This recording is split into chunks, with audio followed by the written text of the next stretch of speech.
কেমন আছো সবাই?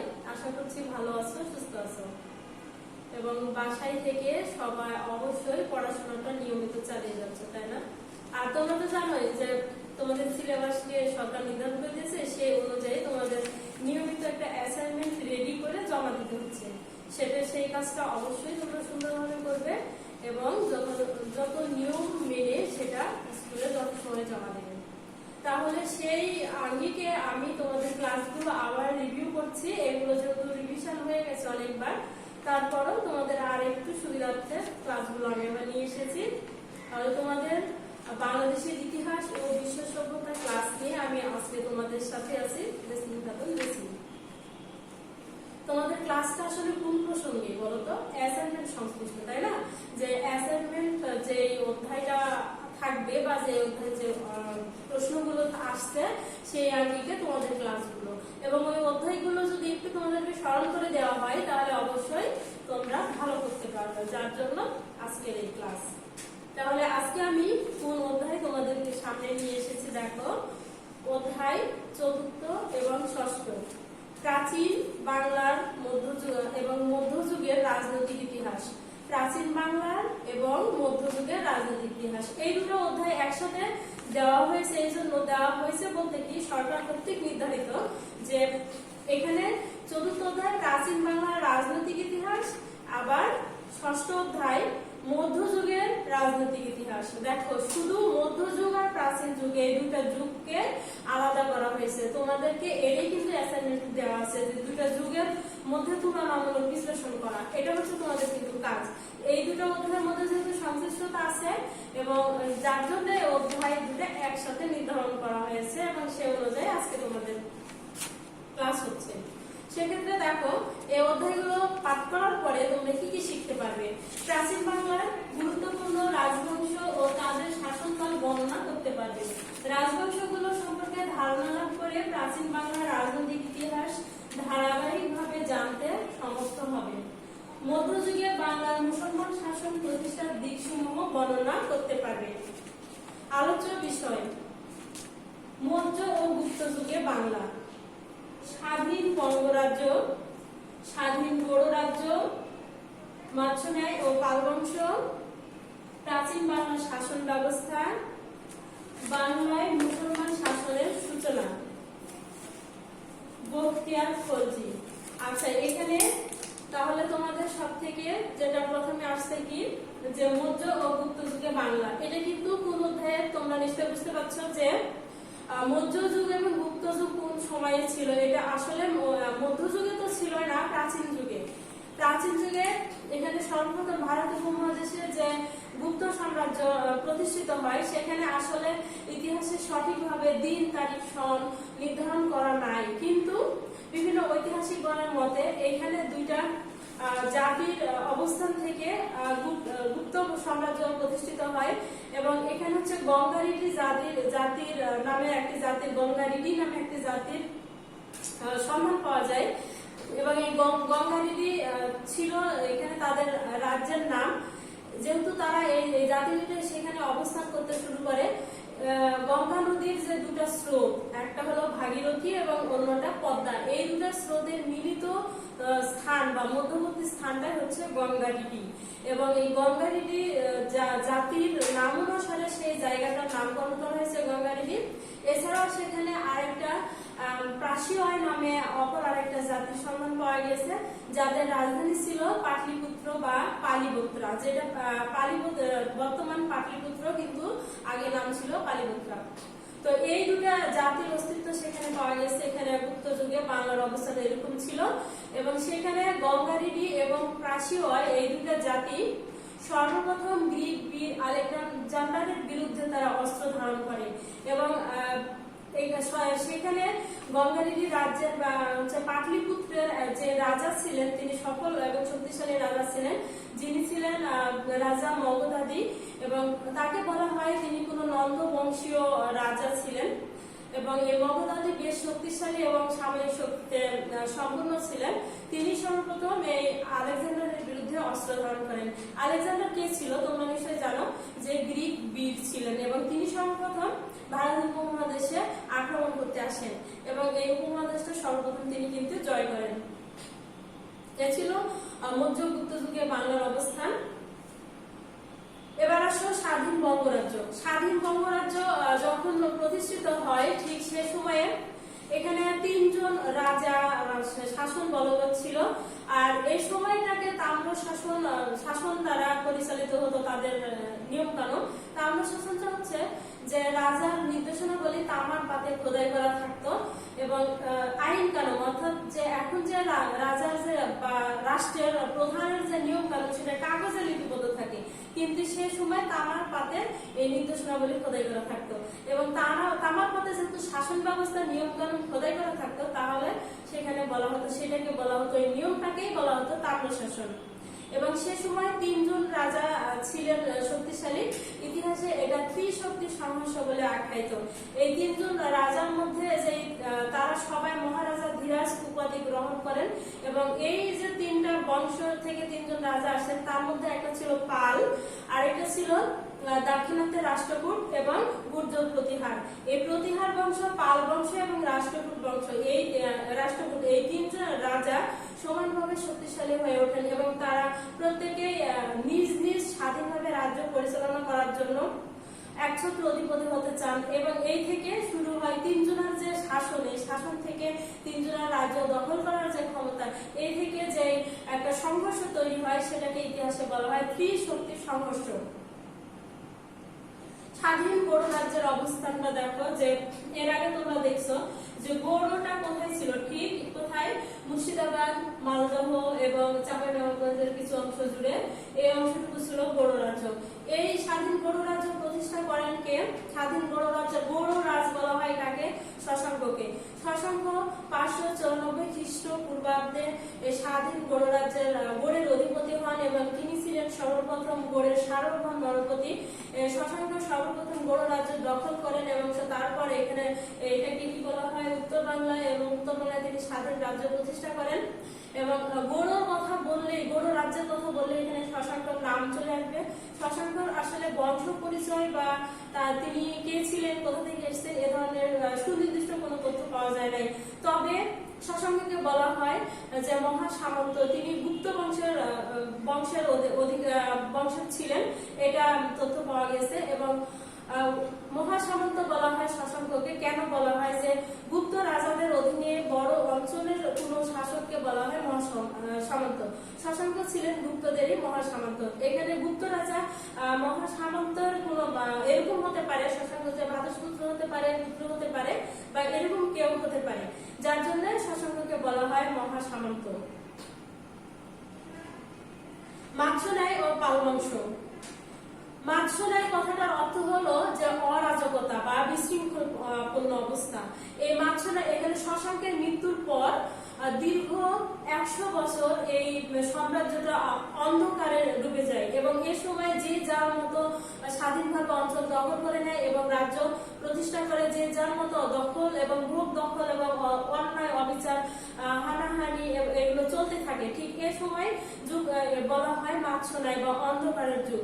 মাৎস্যন্যায় এভাবে বিভিন্ন ঐতিহাসিকগণ মাৎস্যন্যায়কে এভাবে আখ্যায়িত করেছেন যে এরকম ছিল যে শশাঙ্কের মৃত্যুর পর যে স্বাধীন যে রাজাগুলো, জমিদারগুলো, বড় বড় জমিদারের অধীনে যে বড় অঞ্চলের কোনো বা এরকম যে একটা বড় পুকুরে ছোট মাছ বা বোয়াল মাছ, ছোট মাছগুলোকে গিলে খাওয়ার মতো যে অবস্থা, ঠিক সেই অবস্থার প্রেক্ষাপটটাকেই মাৎস্যন্যায় বলা হয়।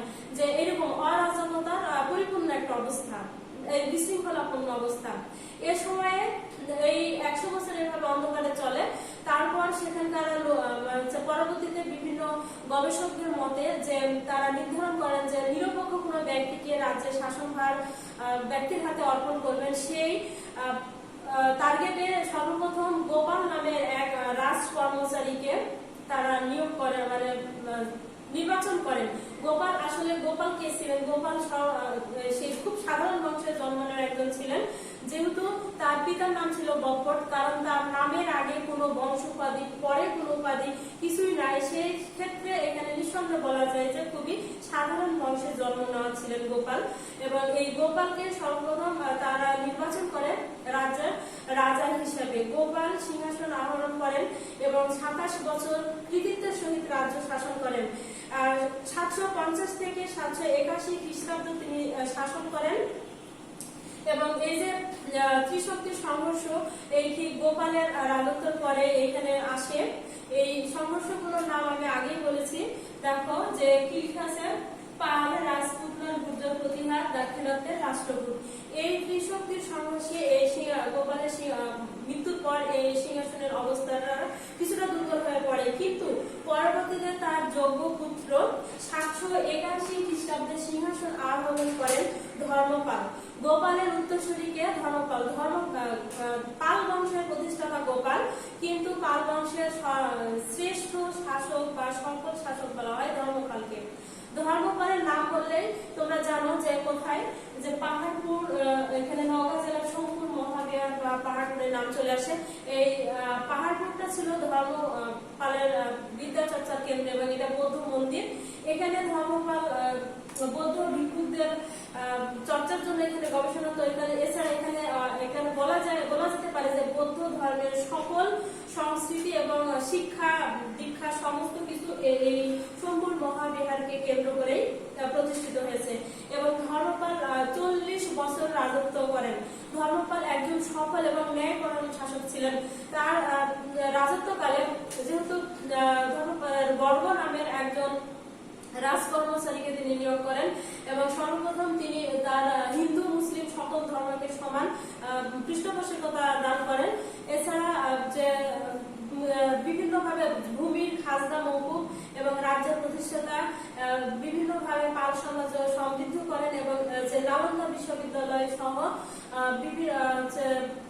ধর্মপালের সময়ও বহু মন্দির এবং রাস্তাঘাট এবং এতিমখানা নির্মাণ করা হয়। সেক্ষেত্রে বোঝা যায় যে তিনি সকল ধর্মের পৃষ্ঠপোষকতা তার মধ্যে ছিল। এবং যেহেতু তিনি কোনো ধর্মের অনুসারী ছিলেন না, তিনি যেহেতু বৌদ্ধ ধর্মের অনুসারী ছিলেন কিন্তু একক কোনো ধর্মকে প্রাধান্য দেননি, যার জন্য বলা হয় ধর্মপালের ধর্ম বিদ্বেষ নেই। তার মানে এটা একটা অনুধাবনমূলক কোশ্চেন যে ধর্মপালের ধর্ম বিদ্বেষ নেই কেন, ব্যাখ্যা করো। কথাটা ঠিক এভাবে আসছে। এরপরে আসো প্রাচীন বাংলার শাসন ব্যবস্থা। প্রাচীন বাংলার শাসন ব্যবস্থা ঠিক এইরকম ছিল যে সর্বপ্রথম এই শাসন ব্যবস্থা যে মহামাত্র নামে এক রাজকর্মচারীকে প্রশাসক হিসেবে নিয়োগ দেওয়া হয় এবং সেখানে এই শাসন ব্যবস্থাকে বিভিন্ন পর্যায়ে ভাগ করা হয়, যে ভুক্তি, উপরিক, বিধি, মণ্ডল এবং গ্রাম। সব থেকে ছোট বিভাগকে বলা হতো গ্রাম এবং সব থেকে বড় বিভাগকে বলা হতো ভুক্তি। ভুক্তির শাসনকর্তাকে বলা হতো ভুক্তিপতি এবং তার পরবর্তীতে ভুক্তি অর্থাৎ জেলা পর্যায়ে যে ধরনের ব্যবস্থাপনা সেটা ছিল ভুক্তি। এইভাবে যেমন জেলা থেকে থানা, থানা থেকে ইউনিয়ন থেকে গ্রাম পর্যায়ে ঠিক এরকম ছিল ভুক্তি, উপরিক, তারপর বিধি, মণ্ডল এবং গ্রাম। এইভাবে তখন শাসন করার জন্য গ্রাম পর্যায়টাকে ভাবে ভাগ করা হয়, এলাকাটাকে ভাগ করা হয়। এবং সেই সময় রাজ্যের নিরাপত্তার জন্য চারপাশে রক্ষী বাহিনী নিয়োগ করা হয় এবং যাতায়াতের জন্য রণতরী। তাছাড়া এখানে সর্বপ্রথম এই যুগেও শাসন ব্যবস্থা পরিচালনা করার জন্য বিভিন্ন বাহিনী, যেমন অশ্ব বাহিনী, রক্ষী বাহিনী, এগুলো ব্যবস্থা ছিল। এবং সে সময় রাজ্যের আয় রোজগারের একমাত্র উৎস ছিল নাগরিকদের দ্বারা প্রদত্ত কর। এই নাগরিকদের দেওয়া কর দিয়ে রাজ্যের প্রধান অর্থাৎ রাজ্য শাসনের প্রধান অর্থ ব্যয় নির্বাহন করা হতো। ঠিক সে সময় শাসন ব্যবস্থাটা ঠিক এরকম ছিল, যেমন রাজকীয় উপাধি দেওয়া হতো রাজবংশের উত্তরাধিকারী সন্তানদেরকে এবং রাজার পুত্রকে রাজপুত্র হিসেবে নিয়োগ করা হতো। ঠিক এরকম ছিল তখনকার শাসন ব্যবস্থা। এবার আসো মধ্যযুগে বাংলায় মুসলিম শাসনের সূচনা। মধ্যযুগে বাংলায় মুসলিম শাসনের সূচনাটা আসছে কিভাবে? বখতিয়ার খলজি, ইখতিয়ারউদ্দিন মোহাম্মদ বিন বখতিয়ার খলজির হাত ধরে মধ্যযুগে বাংলার মুসলিম শাসনের প্রতিষ্ঠার সূচনা হয়। এবং তিনি কে ছিলেন? ইখতিয়ারউদ্দিন মোহাম্মদ বিন বখতিয়ার খলজি ছিলেন তুর্কি বীর এবং বাংলার উত্তর এবং উত্তর পশ্চিমাংশে সেন শাসনকে বা সেন শাসনের অবসান ঘটিয়ে তিনি সর্বপ্রথম মুসলমান শাসনের সূচনা করেন। বখতিয়ার খলজি 1195 খ্রিস্টপূর্বাব্দে গজনীতে আসেন ভাগ্যান্বেষণে। তিনি ছিলেন একজন ভাগ্যান্বেষী সৈনিক এবং তাছাড়া তার দেহটা মানে দৈহিক আকৃতিটা ছিল অত্যন্ত কুৎসিত, লম্বা হাত এবং কালো চেহারা, যার জন্য তার এই চেহারার জন্য তিনি বিভিন্ন সৈন্য বাহিনী তিনি ছিলেন অত্যন্ত উচ্চ আকাঙ্ক্ষী, উচ্চবিলাসী ছিলেন, কিন্তু তার এই দৈহিক চেহারার জন্য তাকে বিভিন্ন মানে যোগ্য পদে কোনো চাকরি দিতে অসম্মত জানায়। তিনি চাকরি পেতে ব্যর্থ হন। সর্বপ্রথম তিনি শিহাবুদ্দিন ঘড়ির সৈন্য বিভাগে চাকরি পেতে ব্যর্থ হন। তারপর দিল্লিতে আসেন কুতুবউদ্দিন আইবেকের দরবারে, সেখানেও ব্যর্থ হন। পরবর্তীতে তিনি সেখান থেকে দিল্লি থেকে বদাউনে যান। বদাউনের মালিক হিজবুদ্দিন এর দরবারে চাকরিপ্রাপ্ত হন। মালিক হিজবুদ্দিন সেখানে কিন্তু তাকে একটা সামান্য স্বর্ণ পদে চাকরি দেওয়া হয়, কিন্তু উচ্চবিলাসী বখতিয়ার এতে সন্তুষ্ট ছিলেন না। তারপর অল্প কিছুদিন পর তিনি বদাউন ত্যাগ করে অযোধ্যায় যান। সেখানকার শাসনকর্তা তার বিচক্ষণতা দেখিয়ে বা বিচক্ষণতাকে সম্মান করে পর্যবেক্ষকের দায়িত্ব নিযুক্ত করেন এবং সেখানে তাকে ভিউলি ও ভগবত নামে দুটি জায়গা দান করা হয়। এই ভিউলি ও ভগবত তার হয়ে যায় শক্তির প্রাণকেন্দ্র। 1204 খ্রিস্টাব্দে বখতিয়ার খলজি নদিয়া জয় করেন এবং এর আগেও তিনি সর্বপ্রথম বিহার নামক একটা বিভিন্ন আশেপাশে বৌদ্ধ মন্দিরগুলো তিনি জয় করেন এবং সেখানে আক্রমণ করেন। বহু ধর্মরত্ন সহ দিল্লি সুলতান কুতুবউদ্দিন আইবেকের দরবারে উপস্থিত হন এবং সুলতান কর্তৃক সম্মাননা পেয়ে তিনি ফিরে আসেন। বখতিয়ারের বুদ্ধিমত্তা এবং তার বিচক্ষণতার পরিচয় পেয়ে আশেপাশে তার সুনাম ছড়িয়ে পড়লে বহু মুসলমান সৈন্য তার সৈন্যদলে যোগদান করেন। 1206 খ্রিস্টাব্দে তিব্বতে অনুমান করা হয় যে বখতিয়ার খলজি মৃত্যুবরণ করেন এবং এই তিব্বত অভিযান প্রায় 1206 খ্রিস্টাব্দে ছিল তার জীবনের শেষ অভিযান এবং ধারণা করা হয় যে তারই কোনো অনুসারী আলিমুদ্দান নামে একজন আমির তাকে হত্যা করেছিল। বাংলায় মুসলমান শাসনের ইতিহাসে বখতিয়ার খলজি বিশেষভাবে উল্লেখযোগ্য।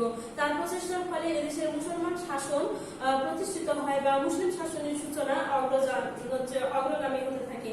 এই শাসন প্রায় 500 বছরের অধিক স্থায়ী ছিল এবং তিনি যে বখতিয়ার খলজি যে রাজ্যগুলো জয় করেছিলেন, এই বিজিত অঞ্চলে সুশাসন প্রতিষ্ঠা করেছিলেন তিনি, এবং তিনি যে শুধু সুশাসন প্রতিষ্ঠার মধ্যে সীমাবদ্ধ ছিলেন তা না, তিনি ইসলাম ধর্ম এবং মুসলমানদের যে সংস্কৃতি সেটা বিকাশের জন্য তার ভূমিকা ছিল উল্লেখযোগ্য। এরপরে আসো বাংলায় তুর্কি শাসনের ইতিহাস।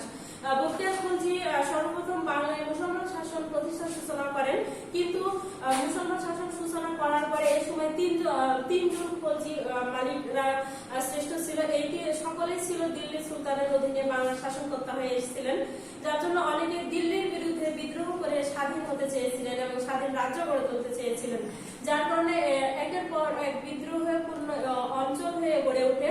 ঐতিহাসিক জিয়াউদ্দিন বরানী বাংলাকে বিদ্রোহের নগরী বা বুলগাকপুর বলে আখ্যায়িত করেন। বুলগাকপুর কথাটির অর্থ হলো বিদ্রোহের নগরী। সুলতান গিয়াসউদ্দিন ইউসুফ খলজি। গিয়াসউদ্দিন ইউসুফ খলজি নিঃসন্দেহে ছিলেন এই যে তুর্কি শাসনের ইতিহাসে যে তিনজন খলজি মালিক শ্রেষ্ঠ হয় এবং তাদের যে অবদান ছড়িয়ে পড়ে, তার মধ্যে তিনি ছিলেন গিয়াসউদ্দিন ইউসুফ খলজি এবং তারা সবাই বখতিয়ার খলজির অনুসারী ছিলেন এবং তিনি সর্বপ্রথম খলজি মালিকদের মধ্যে ইউসুফ খলজি ছিলেন সর্বশ্রেষ্ঠ। বখতিয়ার খলজি প্রতিষ্ঠিত বাংলার যে মুসলমান রাজ্য, এই রাজ্যটা শক্তিশালী এবং সুদৃঢ় করতে ইউসুফ খলজি অত্যন্ত দক্ষতার পরিচয় দেন। তিনি ইউসুফ খলজির রাজধানী ছিল দেবকট। এই দেবকট থেকে তিনি গড়ে রাজধানী স্থানান্তর করেন তার শাসন কাজ পরিচালনার সুবিধার্থে। এছাড়া মুসলমান শাসকদের মধ্যে তিনি সর্বপ্রথম নৌবাহিনীর গোড়াপত্তন করেন। এখানে গুরুত্বপূর্ণ কোশ্চেন যে সর্বপ্রথম কোন মুসলিম শাসক নৌবাহিনীর গোড়াপত্তন করেন, তাহলে কি হবে? সুলতান গিয়াসউদ্দিন ইউসুফ খলজি। বাংলায় সুলতানি শাসনের ইতিহাস। 1338 থেকে 1538 এই 200 বছর দিল্লির সুলতানগণ বাংলাকে তাদের অধিকারে রাখতে পারেন নাই। এই সময়টুকু বাংলার যে সুলতানগণ স্বাধীনভাবে দেশ শাসন করতে পেরেছেন এবং ঠিক এই যে স্বাধীন সুলতান দেশ শাসন করেন, ঠিক এই সময়ে ফকরা নামের বুরগা খানের রাজকর্মচারী ফকরা নামের একজন ব্যক্তি তার মৃত্যুর পর ফকরা কে ছিলেন? বুরগা খানের বর্ম রক্ষক ছিলেন। এই ফকরায় তার মৃত্যুর পর রাজ ক্ষমতায় অধিষ্ঠিত হন এবং পরবর্তীতে তিনি ফখরুদ্দিন মুবারক শাহ নাম ধারণ করে করেন এবং পরবর্তীতে তিনি বাংলার স্বাধীনতার সূচনা করেন। এখানে আরেকটা তোমাদের আচ্ছা গুরুত্বপূর্ণ কোশ্চেন যে বাংলায় মুসলমান শাসনের সূচনা করেন কে বা মুসলমান শাসনের প্রতিষ্ঠাতা কে, তাহলে এখানে হবে বখতিয়ার খলজি। কিন্তু যদি এখানে বলা হয় যে বাংলার স্বাধীনতা বা বাংলার স্বাধীনতার সূচনা করেন, মুসলমান শাসনের স্বাধীনতার কথাটা যদি আসে তাহলে হবে ফখরুদ্দীন মুবারক শাহ। বখতিয়ার খলজি মুসলিম শাসনের সূচনা করেছিলেন কিন্তু প্রকৃত স্বাধীনতা প্রতিষ্ঠা করেছেন কে? ফখরুদ্দীন মুবারক শাহ। হোসেন শাহী বংশ, আলাউদ্দিন হোসেন শাহ এখানে এই পর্যায়ে হাবশি শাসন, হাবশিদের আবির্ভাব, আবিসিনিয়ায় থেকে কৃতদাস সংগ্রহ করা হয় এবং এই কৃতদাসরা পরবর্তীতে বিদ্রোহ করে এবং তারা এখানে এই কৃতদাসকে বলা হতো হাবশি এবং তারা এখানে অনেক প্রায় 800 হাবশিদের ক্রয় করা হয় এবং পরবর্তীতে তারা ক্ষমতা সঞ্চয় করে তারা একটা হাবশি শাসন বলে একটা বংশ প্রতিষ্ঠা করে। এই হাবশি শাসন উচ্ছেদ করে বাংলার ক্ষমতায় আসেন সৈয়দ হোসেন। এই সৈয়দ হোসেনই পরবর্তীতে আলাউদ্দিন হোসেন শাহ নাম ধারণ করে হোসেন শাহী বংশ প্রতিষ্ঠা করেন। আলাউদ্দিন হোসেন শাহ সৈয়দ হোসেনই আলাউদ্দিন হোসেন শাহ উপাধি গ্রহণ করেন। বাংলার সুলতানদের মধ্যে হোসেন শাহী আমল ছিল 1493 থেকে 1538 খ্রিস্টাব্দ পর্যন্ত এবং এ সময়টা ছিল অত্যন্ত গৌরবময়। হোসেন শাহ ছিলেন তার যে শাসন ব্যবস্থার কঠোরতা, যার জন্য এবং এই কঠোরতা থেকে দেখিয়েছেন বাংলার রাজ্য বিস্তারের জন্য বা তার সুশাসন প্রতিষ্ঠার জন্য। হোসেন শাহের এই কঠোর ব্যবস্থা গ্রহণের ফলে প্রায় 12,000 হাবশি প্রাণ হারায়, বাকি হাবশিদের রাজ্য থেকে বিতাড়িত হয়। তিনি আরাকানিদের চট্টগ্রাম থেকে সর্বপ্রথম বিতাড়ন করেন। আলাউদ্দিন হোসেন শাহ একজন সুশাসক ও দূরদর্শী রাজনীতিবিদ ছিলেন। তার এই বিচক্ষণতা থেকে এটা প্রমাণ পাওয়া যায়। তার শাসনকালে আবির্ভাব ঘটে বৈষ্ণব ধর্মের প্রবর্তক শ্রী চৈতন্যদেবের। এখানে দেখো যে ছবিটা দেখানো হচ্ছে সেটা হচ্ছে বৈষ্ণব ধর্মের প্রবর্তক শ্রী চৈতন্যদেব। তার শাসনকালে আলাউদ্দিন হোসেন শাহ শাসনকালে বিভিন্ন কবি সাহিত্যিক লেখালেখি শুরু করেন এবং সেখানে সাহিত্যের বিকাশ এবং উদ্যোগ প্রকাশিত হয় এবং এ সময় যে কবিরা লেখালেখি শুরু করেন এবং সাহিত্যকে অলঙ্কৃত করেন তার মধ্যে ছিলেন মালাধর বসু। পুরাণ এবং পরমেশ্বর মহাভারত বাংলা ভাষায় অনুবাদ করেন। এছাড়া আরবি ও ফার্সি ভাষার উদার পৃষ্ঠপোষক ছিলেন আলাউদ্দিন হোসেন শাহ এবং আরবি ও ফার্সি ভাষার উদার পৃষ্ঠপোষকতার কারণে তিনি বিভিন্ন লেখকদের পুরস্কৃত করতেন, তাদেরকে উৎসাহ দিতেন এবং সাহিত্য চর্চার জন্য। তার শাসনকাল ছিল 26 বছরের। 26 বছরে বঙ্গের যে জ্ঞান বিজ্ঞান এবং শিল্পকলার অনেক উন্নতি সাধিত হয়। তার আলাউদ্দিন হোসেন শাহের শাসনকাল বঙ্গের মুসলমান শাসনের ইতিহাসে বলা হয় স্বর্ণযুগ। আজকের আলোচনা এ পর্যন্তই ছিল। তাহলে আসো তোমরা দেখো যে গুরুত্বপূর্ণ কোশ্চেনগুলো আমি বলেছি সেগুলো তোমরা ঠিকঠাক মতো বলতে পারছো কিনা। শশাঙ্ক কত খ্রিস্টাব্দে বোর্ডের সিংহাসনে বসেন? শশাঙ্ক 594 খ্রিস্টপূর্বাব্দে। এখানে মনে রাখবেন খ্রিস্টাব্দে এবং খ্রিস্টপূর্বাব্দে এটার মধ্যে কিন্তু পার্থক্য আছে। যীশু খ্রিস্টের জন্মের আগের সালগুলোকে খ্রিস্টপূর্বাব্দে বলা হয় এবং পরের সালগুলোকে খ্রিস্টাব্দে বলা হয়। এটা কিন্তু উল্টাপাল্টা করা যাবে না। কার হাতে স্বাধীন বঙ্গরাজ্যের পতন ঘটে? দাক্ষিণাত্যের চালুক্য বংশের রাজা কীর্তি বর্মনের হাতে এই স্বাধীন বঙ্গরাজ্যের পতন ঘটে। আলেকজান্ডার কখন ভারত আক্রমণ করেন? আলেকজান্ডার 327 থেকে 326 খ্রিস্টপূর্বাব্দে। এখানে তোমাদের মনে আরেকটা ফটকা লাগে যে 27 আগে হয় না 26 আগে হয়। যীশু খ্রিস্টের জন্মের আগের সালগুলোকে কিন্তু ওই শেষের দিক থেকে গণনা করা হয়, যার কারণে এটা বলা হচ্ছে 327 থেকে 326 খ্রিস্টপূর্বাব্দে আলেকজান্ডার ভারত আক্রমণ করেন। প্রাচীন বাংলার সর্বপ্রথম সার্বভৌম নরপতি কে ছিলেন? প্রাচীন বাংলার সর্বপ্রথম সার্বভৌম নরপতি ছিলেন শশাঙ্ক। নির্ধারিত কাজ, তোমাদের অ্যাসাইনমেন্টে যে কাজগুলো দেওয়া আছে সেটা অবশ্যই তোমরা পেয়ে গেছো। এটি আছে যে প্রাচীন ও মধ্যযুগের গুরুত্বপূর্ণ রাজবংশ ও শাসন ব্যবস্থার একটি তুলনামূলক বিশ্লেষণ করতে হবে।